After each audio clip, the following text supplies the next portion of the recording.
Christmas dinner ended early for me. The Hale family townhouse in Phoenix was overheated and crowded. Gold plates on a table that still rocked. My parents, Richard Rick Hale and Linda Hale, wanted the night to look expensive. I used to help them pretend. After dessert, we moved to gifts. I sat at the far end. Sienna sat in the center. Sienna, the younger daughter. Sienna, the favorite. Sienna, the one they still call our baby. Linda placed a glossy box in front of her with both hands, like an offering. Rick cleared his throat and announced it the way some men announce a bloodline. $4,500, private waitlist, limited release. Sienna lifted a pale leather coach bag with gold hardware. The room reacted like fireworks. Phones out, gasps. My mother's eyes shining. My father saying she deserved it. Then Linda slid something toward me. No box, just an envelope. No ribbon. Almost weightless. Inside, a $2 holiday card, the drugstore kind with a printed cabin and season's greetings pre-typed inside. No note, no signature, not even my name. That was the message, not just tonight, my whole life. I sat there holding proof that I was optional in my own family. Nobody noticed. Rick checked his phone. Linda poured Sienna more wine. Someone laughed about tradition. I understood tradition. I just wasn't part of it. I set the card back on the table, stood up, pushed in my unsteady chair, and walked out of Christmas dinner without apologizing. Next comes the part they never planned for. If you've ever had to choose yourself over people who were supposed to love you, tell me in the comments. The quiet inside my apartment felt unnatural. The heater hummed, the ceiling fan turned slow circles, and my mind refused to stop moving. My name is Brookelyn Hale, and for as long as I can remember, my family has treated fairness like a luxury item they couldn't afford. I sat on the living room floor, surrounded by photo albums, old report cards, receipts folded into thin rectangles of proof, the kind of evidence no one else would think to keep. Each piece was a memory disguised as paper. In one album, I was 7, holding a handmade paper crown and a melting grocery store cake.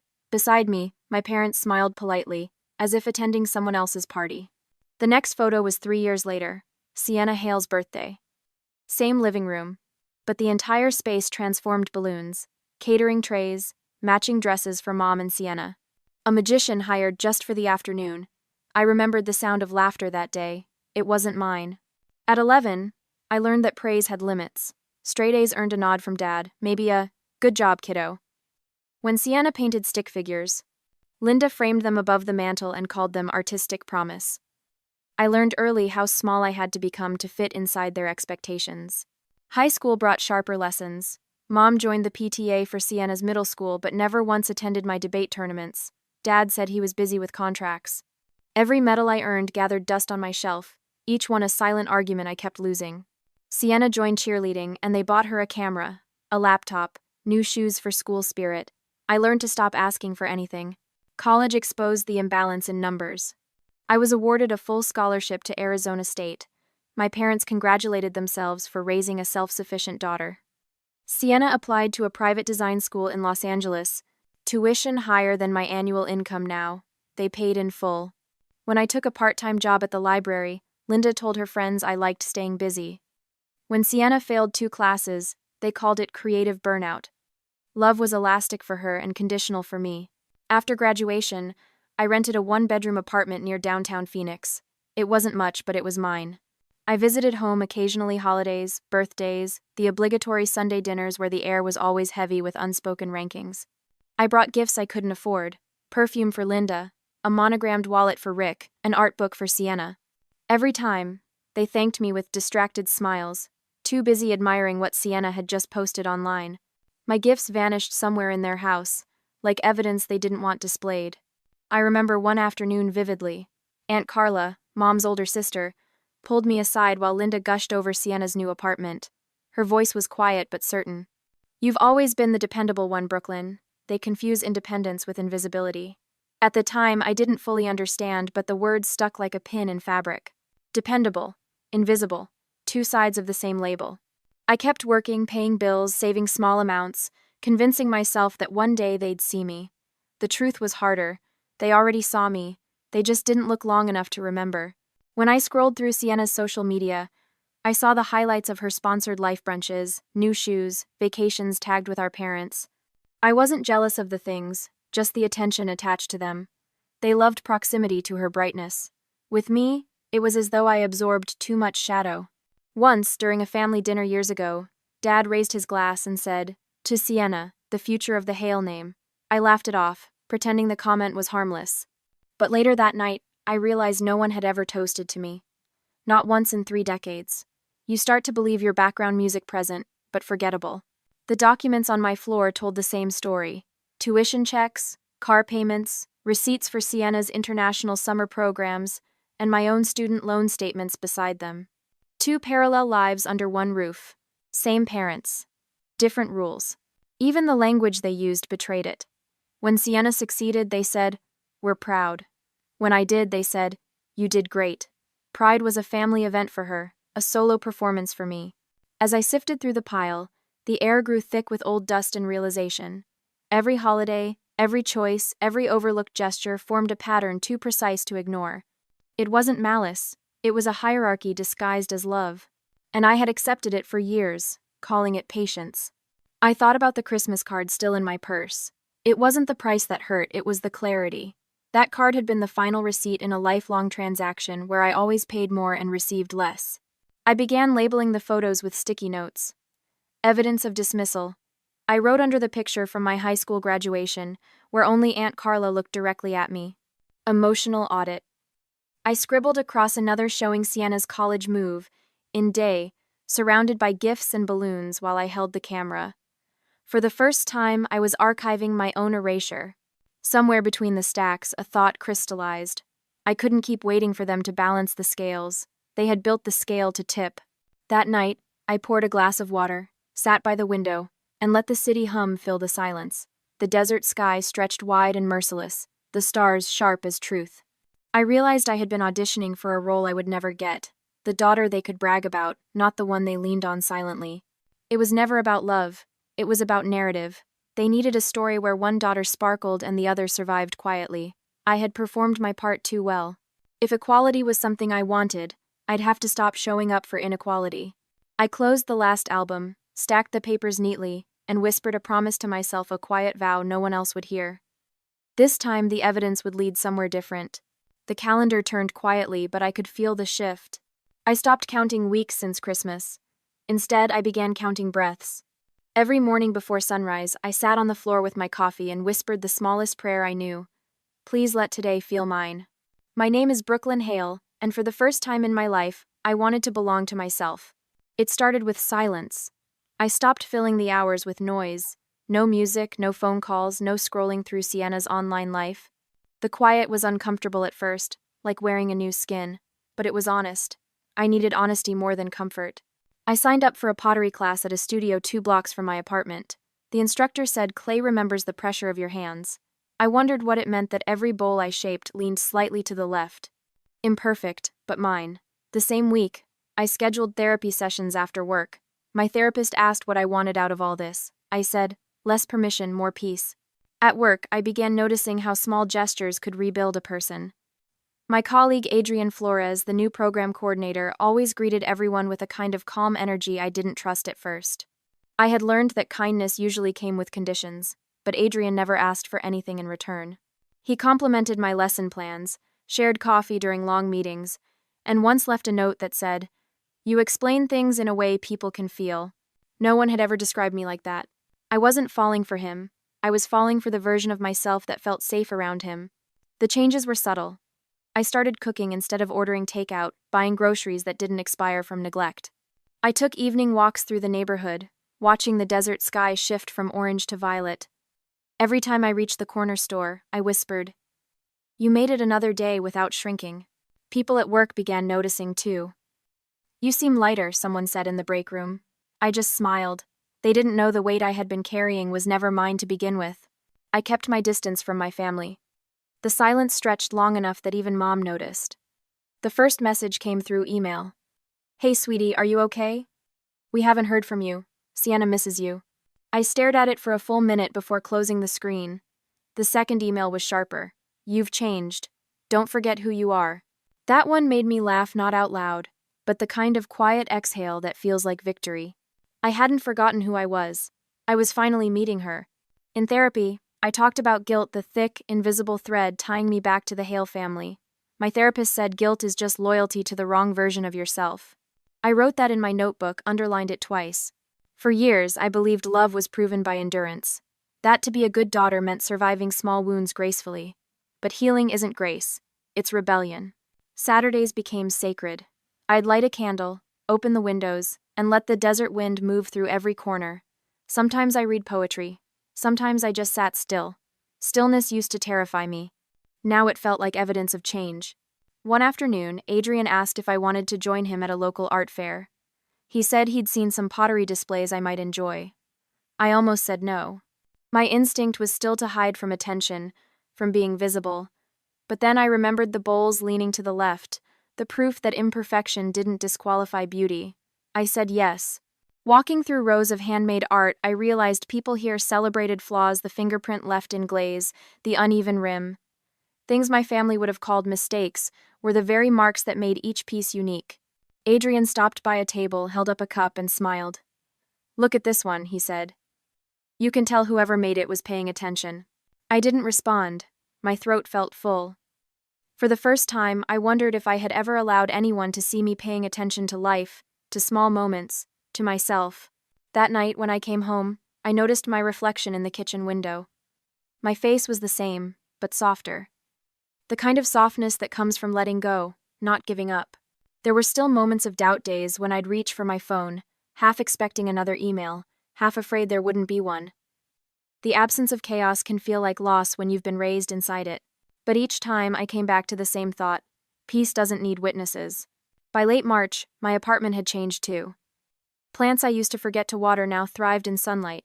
My shelves held the small bowls I'd made, each one slightly uneven, deliberately uncorrected. I hung a framed page above my desk with the words, "Less permission, more peace." I no longer answered to silence. I conversed with it. I asked it questions and waited for it to reply through intuition, through calm. Mom sent one final email in April. "We're worried. You're acting distant." I almost replied to reassure her, to play the role again. Instead, I archived the message and went for a walk. The evening air was warm, the city alive but not loud. Somewhere between the traffic lights and the fading sky, I realized distance isn't the absence of love. It's the space love needs to breathe. When I got home, I wrote in my journal. I used to mistake peace for loneliness. Now I know they're opposites. By May, I had stopped looking for closure. The past no longer demanded explanations. It simply existed, like a photograph fading at the edges. I didn't need apologies. I didn't even need understanding. All I wanted was continuity, the quiet kind that doesn't break every time someone else needs me more than I need myself. The final piece of proof came unexpectedly. My therapist asked, "What would make you feel proud right now?" I thought for a moment and said, "Nothing dramatic, just waking up tomorrow and liking who I am." It wasn't a headline.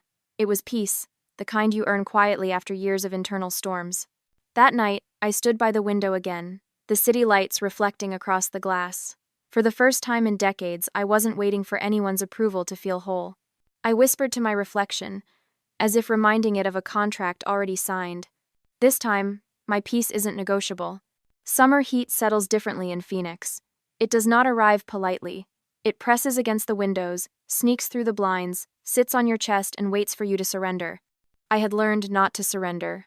That was when the first crack in the Hale performance finally showed. The message arrived on a weekday afternoon, during that sleepy hour when work pauses but the day hasn't ended. I was sorting lesson plans at my kitchen table, surrounded by sticky notes and ceramic mugs I had made myself. My phone lit up with a notification from an address I knew by muscle memory, Linda Hale. Not Mom in the subject line, full name, formal, urgent. There is a certain tone that appears when people are not really checking on you. They are checking your availability. The message wasn't long. It mentioned stress. It mentioned that things at the house were complicated right now. It mentioned that Rick Hale was dealing with unfair financial pressure after a contract fell through. It mentioned that expenses for Sienna's place got ahead of us faster than expected. It ended with a quiet test. "Can you call when you have a minute?" Not, "How are you?" Not, "We miss you." Just, "Call." I sat with that. For most of my life, crisis had always been my entry point. I was not invited into celebration, not positioned at the center of joy. I was summoned for cleanup. I was the one who held the camera, the bag, the schedule, the story together. This felt like that same summons, dressed as concern. I opened my notebook instead of calling back. I wrote what I knew. My father, Rick Hale, works in contracting. He likes being the one who provides, and he hates talking about money unless it makes him look successful. For Rick to allow Linda to admit unfair financial pressure, the situation had to be worse than the wording suggested. Missed payments, delayed invoices, debt hitting real numbers, not just pride. Then there was the line about expenses for Sienna's place. That sentence said more than it meant to. Sienna had been living in a downtown apartment that photographed beautifully, floor-to-ceiling windows, rent higher than most people's mortgages, designer bar stools, stainless everything. That apartment was not built on a paycheck, it was built on image. So if Linda was now calling those expenses ahead of us, that meant something had finally snapped. Credit cards, interest rates, grace periods ending, words banks use when patience runs out. There was a version of me that would have picked up the phone immediately. The version trained to be useful. The version that measured worth in how fast I showed up. That version was tired. I closed the notebook and let the silence answer for me. An hour later, another message came through. This one was longer, less careful. The tone had shifted from gentle to urgent. The phrases were familiar, warm, and weaponized. Family gets through things together. You've always been the strong one. We just need a little help just for now. There it was, not even subtle. Help. Strong. Just for now. In my family, strong was code for you don't get to fall apart. Help was code for here is the bill. Just for now meant indefinitely until you collapse. I set the phone face down. My hands were steady. That detail mattered. In the past, I had absorbed language like this without questioning it. I used to believe that being needed was the same thing as being loved. I used to believe that carrying other people's emergencies made me valuable. I used to think exhaustion was loyalty. Now I understood something else. Extraction can look a lot like affection if you're raised inside it. The air in my apartment felt different after that, heavier and clearer at the same time, the kind of clarity that isn't gentle, the kind that burns. I imagined the townhouse in Phoenix, the one Linda always tried to dress in performance luxury, artificial greenery curling along the staircase, mirrored trays on the coffee table, rent-level furniture arranged like a magazine spread. I could almost see the scene, Rick pacing, jaw tight, Linda rehearsing phrases that sounded soft, Sienna scrolling, pretending not to hear but absorbing every nuance. I tried to picture whether they were scared. Then I caught myself. I realized how quickly my body reached for responsibility. Even after months of distance, the reflex lived deep. I could feel it, automatic and warm. Fix it, protect them, be useful. That reflex was the oldest part of me. It wasn't love, it was training. I made tea and sat on the floor. I forced myself to name what was actually happening. Rick Hale was facing financial fallout from a lost contract. That was his reality. Linda Hale had likely overspent to maintain an image, and now the numbers no longer obeyed her optimism. That was hers. Sienna Hale had built a lifestyle on the assumption that comfort was guaranteed. That was hers. None of that was mine. It felt almost illegal to write that truth down. It felt like breaking a rule I hadn't agreed to but had always followed. When I finally returned to my phone, there was a third message waiting. Shorter, sharper. The kind of message that pretends to be calm, because panic has started to leak through. We can't fall apart like this. You know we've always supported you. We just need you to step in, temporarily, until we stabilize. We're all counting on you. I read it twice. That sentence, we've always supported you, did not match anything in my documented reality. Not emotionally, not financially, not structurally. That rewrite of history wasn't an accident. It was positioning. It said, if we can convince you that you were helped, we can convince you that you owe. Owing is obedience. Obedience is currency.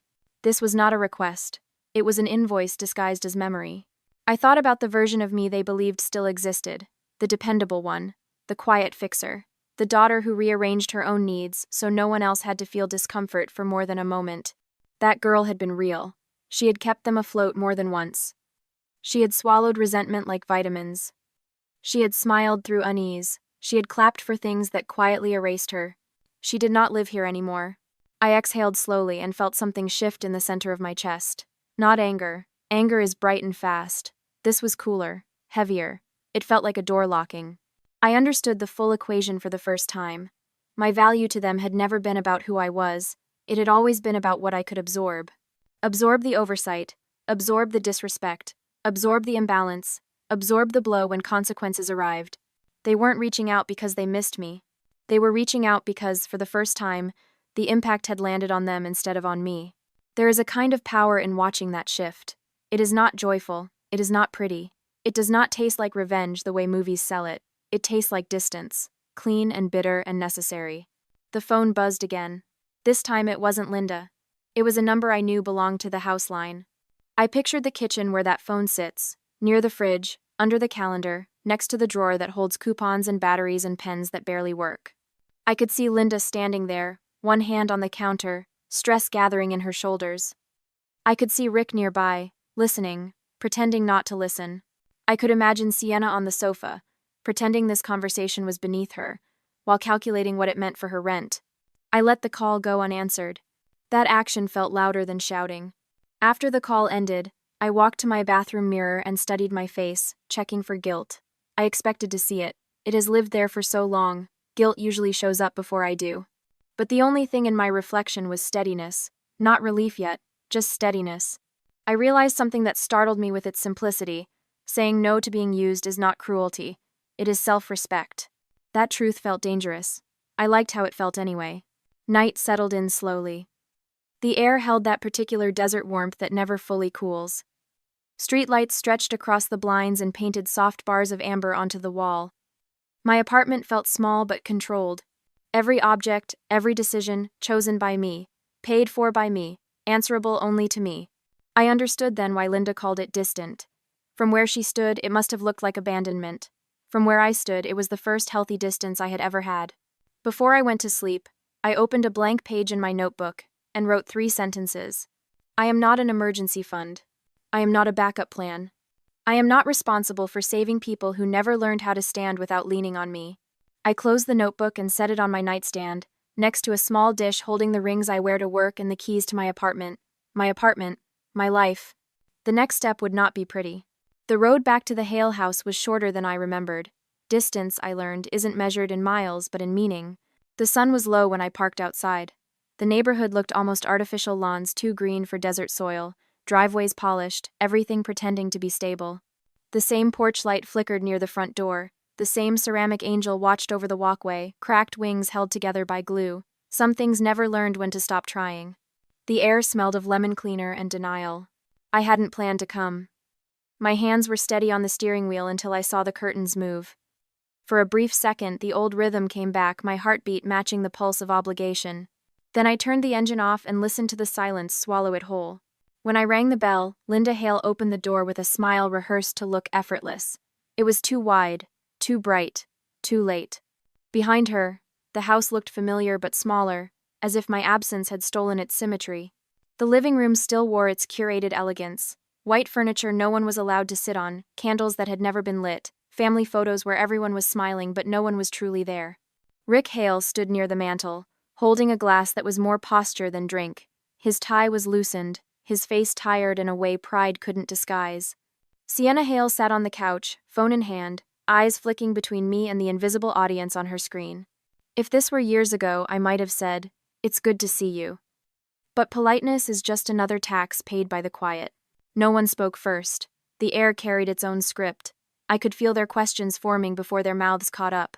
Linda motioned toward the couch, but I stayed standing. That small act felt louder than anything I could have said. She hesitated, her hand hovering midair before returning to her side. Rick cleared his throat. The sound cracked the silence like old wood. I remembered being a child, trained to interpret his throat clears as commandments. This time, it was just noise. He started talking. Not about me. About numbers, markets, circumstances. The language of avoidance dressed as business. The phrases blurred into one another: contract delays, interest rates, temporary setbacks. I realized he wasn't speaking to me. He was performing reassurance for himself. Linda joined in, weaving emotion into the gaps he left behind. Words like family, trust, and together fell between us like fragile glass. Each one meant something different to them than to me. To them, together meant available. To me, it meant erased. Sienna didn't speak. She scrolled absently, pretending detachment, though her jaw tightened every time the word money appeared. I knew that look, it was calculation disguised as indifference. I stood still, watching, cataloging the scene like evidence. Every movement confirmed what the emails had already said. This visit wasn't about reunion, it was about collection. My body stayed calm. Inside, something colder unfolded, a clarity that burned steady and quiet. They wanted the old rhythm, the giver and the takers, the silent balance that kept their comfort funded by my compliance. But the song had ended. Linda finally looked directly at me. That was her mistake. I didn't look away. For the first time, she blinked first. Her expression flickered, first confusion, then discomfort, then something close to fear. Not fear of me, but fear of what it meant when I no longer bent. Rick spoke again, slower now, as if careful words could rebuild the bridge already burned. He used phrases like, just until, family obligation, you understand. I didn't nod. I didn't rescue him from the silence. I let it grow until even he had to hear it. Years of self-erasure had trained me to soften edges, to offer empathy where there should have been boundaries. But empathy without balance becomes self-betrayal. When Linda reached for my hand, the gesture felt automatic, not tender. Her fingers were soft, manicured, trembling slightly. The contact was meant to manipulate memory, to remind me of the child version who wanted approval. This time, touch didn't translate into belonging. I let her hand drop. The motion was small, but the air changed when I did it. Sienna finally lifted her eyes. For a second, our gazes locked. Hers was the look of someone who still believed that chaos guaranteed attention. She opened her mouth, probably to say something about stress or shared responsibility, but I raised my hand not to silence her, just to stop the cycle. I didn't speak. There was nothing left to explain. In the silence, I heard everything: the hum of the refrigerator, the faint tick of the wall clock, the shallow breaths of people realizing their currency no longer worked. I felt no anger. That surprised me. What I felt was distance made visible, like watching a storm from the safety of indoors. You still respect its power, but you know it can't reach you anymore. Rick turned toward the window, maybe to hide whatever expression cracked his face. Linda stayed still, frozen in that half-smile that had carried her through every uncomfortable truth. Sienna's phone slipped slightly from her hand. This was what accountability looked like in my family: silence, rearranged furniture, and the absence of applause. I thought about saying something final, a line to mark the ending neatly. But closure isn't a sentence. It's a boundary honored in behavior. So I did what needed to be done. I picked up my bag, the same one I'd brought years ago when I thought returning meant reconciliation. I adjusted the strap across my shoulder, walked to the door, and turned the handle slowly, deliberately. Behind me, no one moved. At the threshold, I paused, not for hesitation but recognition. The light outside spilled into the room, cutting through the dim air like truth through performance. For a brief second, I saw everything clearly: 3 people still rehearsing a life that had ended without them noticing. I stepped outside. The door clicked shut with the finality of a verdict. The air hit different out there, hot, honest, unfiltered. I inhaled until my lungs hurt, then let it out slowly. Freedom doesn't always roar. Sometimes it's a door closing behind you without resistance. I walked to my car without looking back. The house stood still, its walls holding secrets that no longer belonged to me. The wind shifted, carrying a faint sound from somewhere, a chime, a leaf, maybe nothing at all. It didn't matter. As I drove away, I watched the neighborhood blur through the windshield. The houses, the lawns, the curated perfection all dissolving into distance. There was no sadness, only stillness, the kind that follows a long-awaited ending. In the rearview mirror, the Hale house grew smaller until it disappeared completely. I didn't need to see it burn to know it was gone. I whispered to myself, not as comfort but as confirmation: I didn't lose a family. I released an illusion. The sky opened wide ahead, unbothered and vast. For the first time, I felt no weight on my chest, just space. I turned the radio off and drove in silence, the only sound the steady rhythm of my own breathing, proof that peace, once chosen, does not require witnesses. The next 48 hours felt like standing in the doorway of a burning building without inhaling the smoke. The first wave hit fast. Missed calls, voicemails, texts stacked on top of each other until my lock screen looked less like communication and more like a siren. None of them said the word desperation, but desperation has a shape, and I knew it. It looks like repetition. It looks like urgency without accountability. It looks like a hand grabbing instead of reaching. I did not answer. Some part of me expected guilt to come roaring back and carry me under. Guilt had always been the leash, but it didn't arrive like before. It hovered, yes, but it no longer lived in my bones. It felt more like weather than identity. Temporary, passable, survivable. When I woke the next morning, the world had not ended. Rent was still due on the 1st. My keys were still on the table. My work badge was still clipped to my bag. Peace had not asked me to return it for inspection. By afternoon, the messages changed tone. The first messages carried entitlement. The next round carried panic. There was a moment when my phone lit up with a number I had not saved, but I recognized the area code for their block. I turned the phone face down on the table and watched sunlight from the window crawl slowly across the wood. That was the only movement I allowed inside my apartment. A few hours later, I heard from Aunt Carla. The message was simple. Carla never dressed her words to be more comfortable. She did not tell me what to do. She did not tell me how to feel. She did not ask for details. She only said she had stopped by the Hale townhouse and found the place quiet in a way that felt dangerous, not peaceful. She said Linda Hale looked like a woman holding glass with her bare hands. She said Rick Hale would not sit down. She said Sienna Hale had gone from defensive to silent, and silence from Sienna was not common. I read Carla's message twice, not because I doubted it, but because it felt like a timestamp. The shift had started. Something in that house had finally collided with something real. There is a specific kind of panic that lives inside families built on appearances. As long as the image holds, nothing is truly urgent. Image is padding. Image is oxygen. But when the image cracks, air rushes out fast. By late afternoon, confirmation found me. Carla reached out again and told me the bank had contacted Rick Hale formally. She used that word. Formally. That is the kind of word that changes posture. I did not need to hear numbers to understand the scale of it. In this country, certain phrases come with their own gravity. Delinquent, behind, foreclosure. Even when nobody says them out loud, everyone in the room can feel them settling in. The house in Phoenix was not owned free and clear. It never had been. It had always been performance wrapped around monthly obligation. Now the obligation had outgrown the performance. Losing a house is not just about walls and a roof. In families like mine, a house is leverage. It is the stage where the story gets filmed. It is proof to neighbors, to coworkers, to relatives at holidays, that success is not just claimed but displayed. When you lose the house, you don't just lose shelter. You lose costume. You lose script. For the first time in my life, I understood that the Hale name had been a brand. And I had never been allowed to own equity in it. By evening, Carla told me the unthinkable had been spoken out loud in that townhouse. Temporary relocation. The phrase was careful, almost clinical. No one would dare say eviction. No one would dare say foreclosure. In my family, denial is always the first language. Even collapse has to be narrated with elegance. That was the moment I knew they were really scared. Rick Hale was a man who equated asking for help with weakness.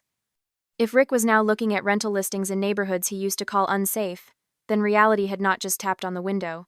It had walked through the front door and sat on the couch. Then there was Sienna Hale. Carla said Sienna had mentioned her lease. Not in the usual way, where she described square footage and views like someone reciting achievements, but in a different register. Slower, smaller. Carla said Sienna admitted she could not cover next month without assistance. She had maxed out 2 lines of credit keeping up the lifestyle that was expected of her, and now those balances had turned into anchors. There was something almost mathematical in that. The daughter who had been funded to project luxury was now unable to survive without external input. The daughter who had been expected to carry everyone else remained standing on her own. For the first time, the imbalance was visible in cash flow, not just feeling. In another life, I would have felt sorry for Sienna first. I would have rearranged entire pieces of myself to make sure she landed softly. I would have called landlords. I would have co-signed applications. I would have soothed, reassured, lied to her for her own comfort. I know this because I have done it before. In this life, I sat with a glass of water and let reality sit beside me without rescuing it. Empathy is not the same as access. I could still feel for her without surrendering to her. That difference tasted like adulthood. It did not stop there. Carla also told me whispers were beginning in the extended family.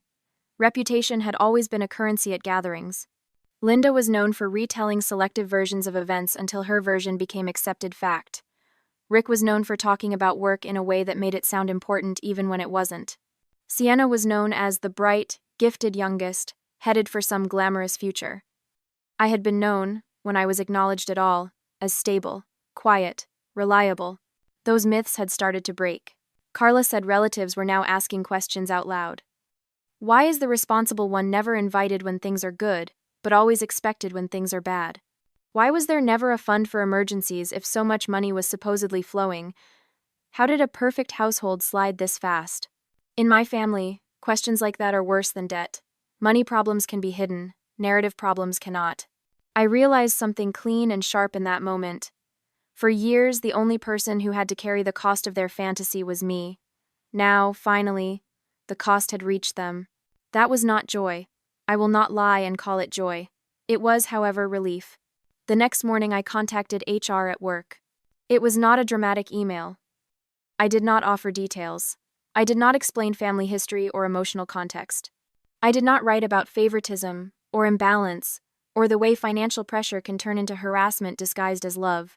I simply told them I was experiencing persistent personal contact from relatives and did not want non-emergency calls patched through to me during work hours. I asked, politely and professionally, that my direct line not be shared and that any attempts to reach me be screened. That small boundary felt like putting a lock on a door I had spent years pretending was already closed. After that, I changed my number. Changing a number is an act most people treat like inconvenience. They complain about updating contacts, losing old photos, missing familiar tones. For me, it felt like a declaration. This line is mine. Access is earned. Entitlement is not a credential. I did not send the new number to Linda Hale. I did not send it to Rick Hale. I did not send it to Sienna Hale. I sent it to Carla. Then I sat in the stillness and waited for panic to return. I wanted to see whether it would still recognize me now that I no longer answered to it. What came instead was quiet. Not empty quiet. Claimed quiet. The apartment felt different that day.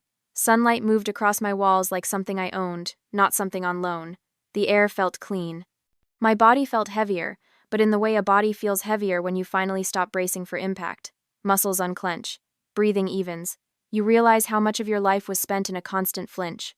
Sometime in the afternoon, I realized I was no longer checking my phone every few minutes. The compulsion had always been there before, trained into me by years of emotional management. Are they mad? Are they spiraling? Do they need me? Can I fix it? Will they punish me if I don't? The loop had gone silent. Silence, without fear attached to it, is its own kind of luxury.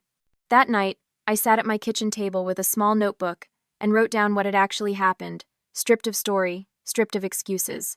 A household that lived above its reality finally hit its ceiling. A daughter built on pedestal found out pedestals do not pay rent. A man who called himself a provider ran out of room to perform. A woman who curated an image ran out of places to hang it. A system that ran on my compliance lost access to it. I did not add one more line that said I caused this, because I didn't. That truth was non-negotiable. That truth was necessary. That truth was mine. Later that evening, I stood at the sink and let the water run warm over my hands. My shoulders had loosened sometime during the day and I hadn't noticed until then. My jaw wasn't clenched. My chest didn't feel tight. My stomach wasn't buzzing.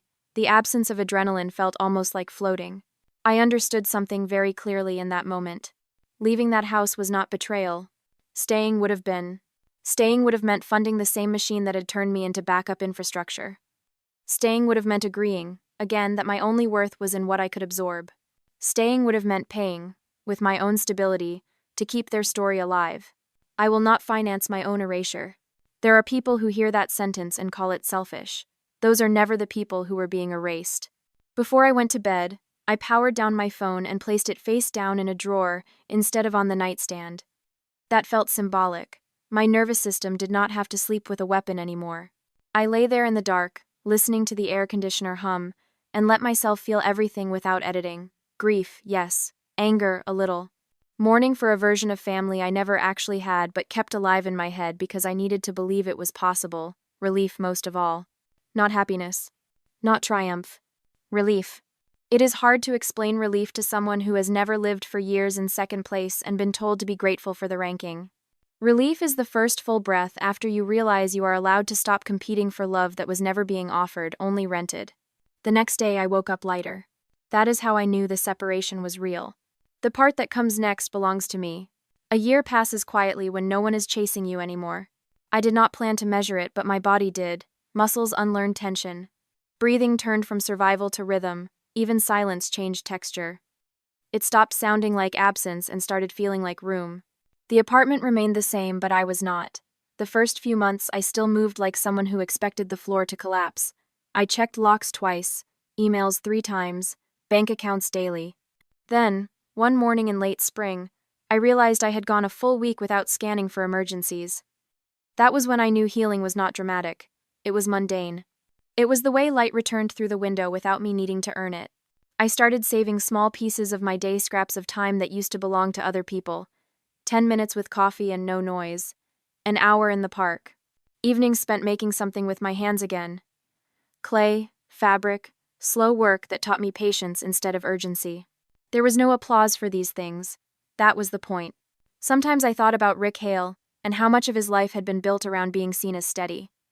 I wondered if he still woke before dawn, polishing a version of himself no longer required. Linda Hale had once told me that comfort was a reward for people who worked hard enough to appear deserving. I wondered if she finally understood that comfort and performance are not the same thing. And Sienna Hale, I heard her name once, from someone who mentioned she was starting over. The phrase was spoken softly, as if it were fragile. Maybe it was. I did not ask for more details. Curiosity can be a kind of relapse. It was Aunt Carla who told me what had become of the house. She sent a message with a photo, not out of gossip but out of closure. The townhouse stood stripped of its perfection. The new tenants had painted the walls a color Linda would have called dull, a gray that made sense to no one but the people living there. The garden was smaller now, less curated, more alive. The ceramic angel was gone. I stared at the photo longer than I expected. The image didn't hurt. It felt like watching an old set being reused for a better story. People assume revenge feels like fireworks.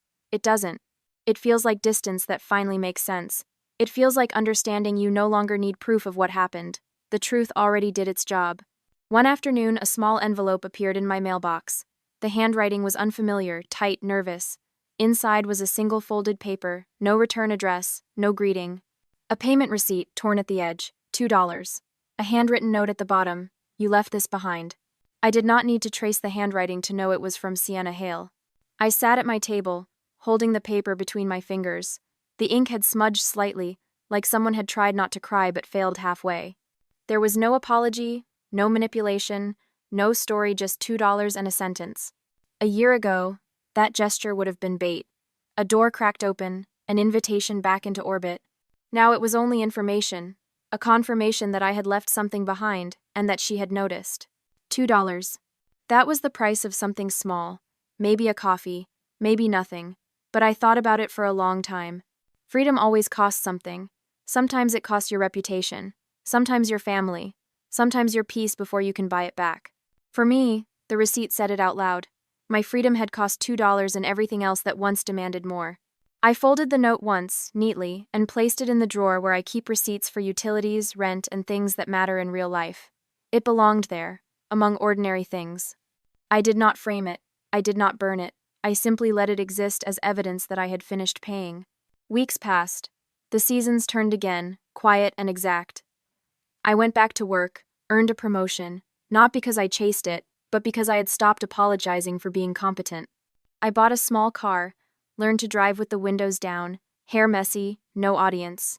I adopted a plant that refused to die no matter how inconsistent I was with watering. That resilience felt familiar.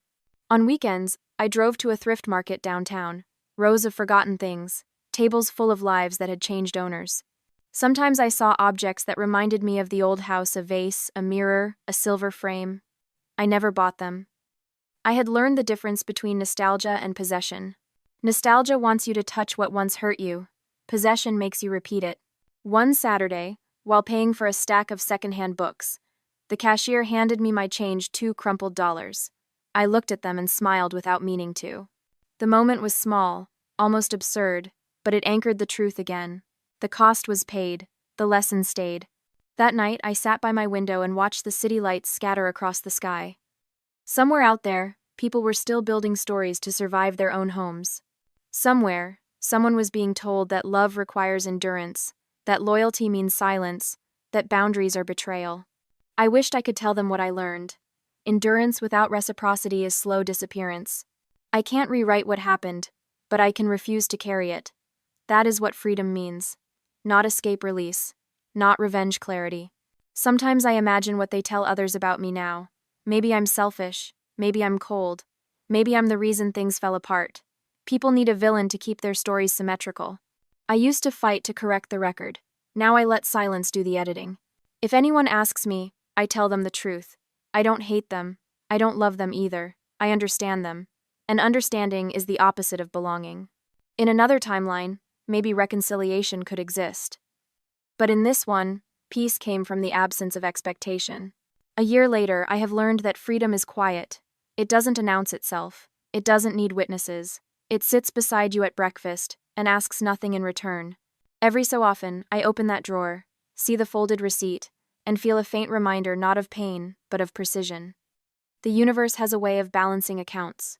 Mine just happened to total $2. I don't need closure anymore. Closure implies there's still a door. I locked it, walked away, and built a window instead. Now the air moves differently.